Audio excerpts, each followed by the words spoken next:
Today I'm going to show you how to make chicken noodle soup from the chicken stock that we learned how to make yesterday. For this recipe, you're going to need 1 quart of chicken stock. If you don't have chicken stock, you can use a bouillon cube, chicken base, or a store-bought chicken stock. You need 1 carrot or about half a cup of small diced carrot. You're going to need 1 small chicken breast cooked or about 1 cup diced. 2 small or 1 large stalk of celery or about half a cup small diced, and half a cup of elbow macaroni that I'm actually going to pre-cook before I add it to my soup. You're also going to need salt and pepper to taste and about 1 tablespoon of olive oil. So let me show you how to prepare all of your vegetables. First, we're going to start off with our celery. We're going to trim off the tops of our pre-washed celery.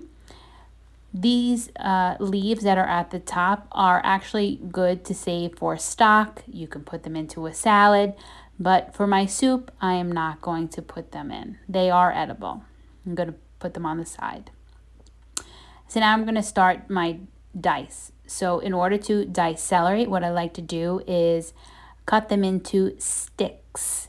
Okay, cut them lengthwise so they're all even in size, and then I'm going to dice them. So I'm going to start by putting them all together and then slicing them into about 1/4 inch squares. And this is a rustic soup, so they're not really going to be perfect. I just want to make sure that all of my vegetables are cut the same size so that they cook evenly and look the same during presentation.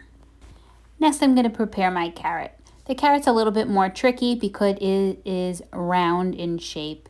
So I first want to make sure that I peel my carrot. You can wash the outside, and the outside is edible, but it looks much nicer once it's peeled. So what I'm going to do is I'm going to actually square off one side of the carrot, just a thin slice to make it not roll anymore. And then I'm going to continue to cut small slices off of the exterior of the other 3 sides of the carrot. And I'm going to have a large cube. Now I'm going to make some slices that are about 1/4 inch thick. And that's the first step to getting my dice cut. The next thing I'm going to do is I'm going to take these slices and I'm going to cut them into sticks. That's the second step to get a dice. And then my third step is to cut the stick cut into a dice. So make sure that you're using your guiding hand, your non-dominant hand, to hold the carrot securely, as well as guide your knife each time you cut through the carrot. Next, I'm going to prepare my onion. As you can see, there are 2 sides to an onion. There is a blossom end that grows out of the ground, and then there is the root end that grows below the ground. You want to make sure that you do not cut too much of the root part off, because that is the part that actually holds the onion together when you are slicing it. It holds all of the onion petals together. So I'm going to trim both sides slightly, and I'm going to take the peel off of the outside of the onion. Then I'm going to cut this onion in half.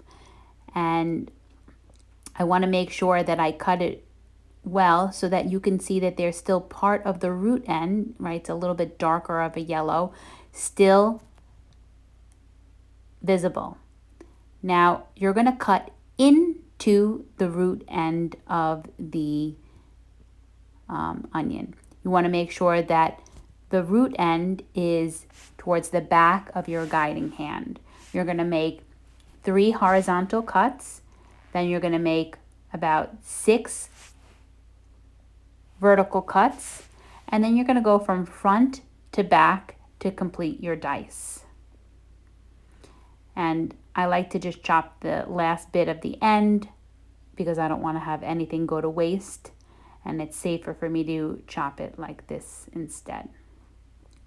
Any bits of the root end can go into the trash or into a stock bin. And that's a quick way for you to dice an onion.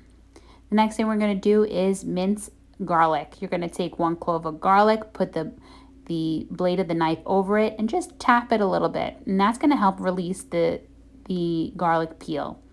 I'm going to trim off the root end, and then I'm going to put my blade over it again, hit it a little bit harder to flatten out the garlic. I do this because it's much easier to mince this up when it is flat instead of being round. Now I'm just going to rock my knife back and forth after I slice the garlic so I can get a nice mince. If the pieces get spread out too far on my cutting board, I am actually going to just bring them back together and continue mincing. Next, I'm going to dice my pre-cooked rotisserie chicken. You could use raw chicken for this recipe, but I was just using what I had on hand from my dinner last night. So if you were to use raw chicken, you would dice it up just the same, and you would put it in with your mirepoix after it's done sweating. So I will let you know at what point you would put the raw chicken in. So I'm just going to dice this chicken like I would any other item. I'm going to cut it into slices. I'm going to cut it into a stick cut, and then I'm going to cut it into my dice. Those are the 3 steps necessary to get your dice. Now I'm ready to start preparing my soup. I have my mirepoix, my onions, carrots, and celery, and I have my garlic, and I have my diced chicken all ready to go. I also have my olive oil, as well as having my salt, pepper, and chicken stock ready to go. So I'm going to start to preheat my pan with about 1 tablespoon of olive oil in the bottom. I don't want to get the pan too hot because what I'm going to do is I'm going to sweat my vegetables. I'm going to take my mirepoix, my onions, carrots, and celery, and I'm going to sweat them. I'm going to cook them until they are translucent and not browned. Okay, so this is a low and slow process.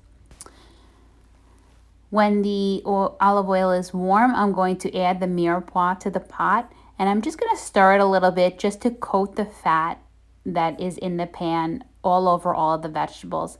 And then I'm just going to let it sit and let it cook. I don't want to keep on stirring it, because the more often I do that, the less contact it has with the heat of the pan.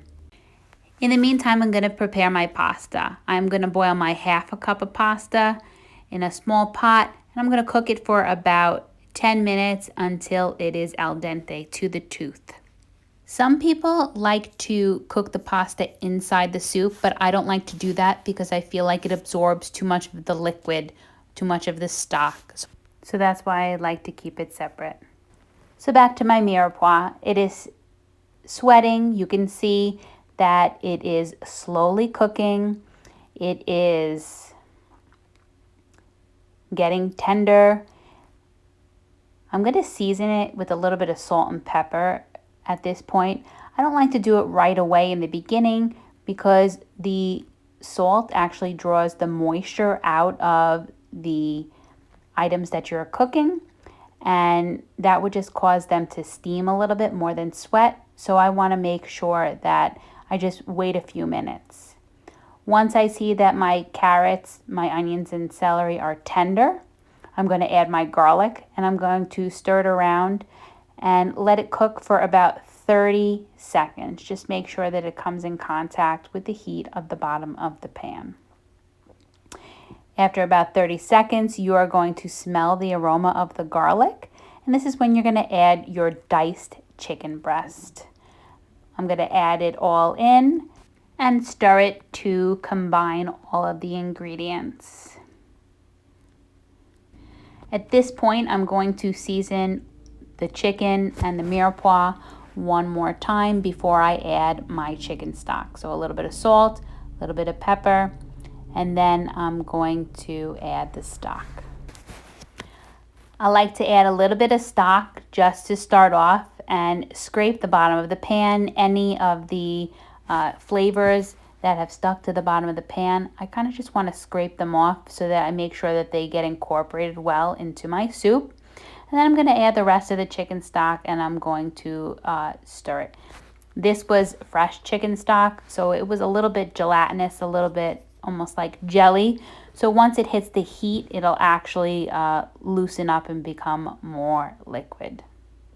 I'm going to bring this chicken stock up to a simmer, and then I'm going to probably let it simmer for about 15 to 20 minutes until all of my vegetables are nice and tender. I can cut through them easily with a spoon or a knife, and I'm going to taste it for seasoning. If you need to add a little bit more seasoning, you can do that at this point. If not, your soup is ready to go. I'm going to serve them in a bowl with my noodles. And there you have my chicken noodle soup made out of fresh chicken stock that I prepared using my rotisserie chicken. Let us know if you prepare this at home. If you like this video and you want to see more like it, subscribe to our channel and hit that bell for notifications for when we upload new videos.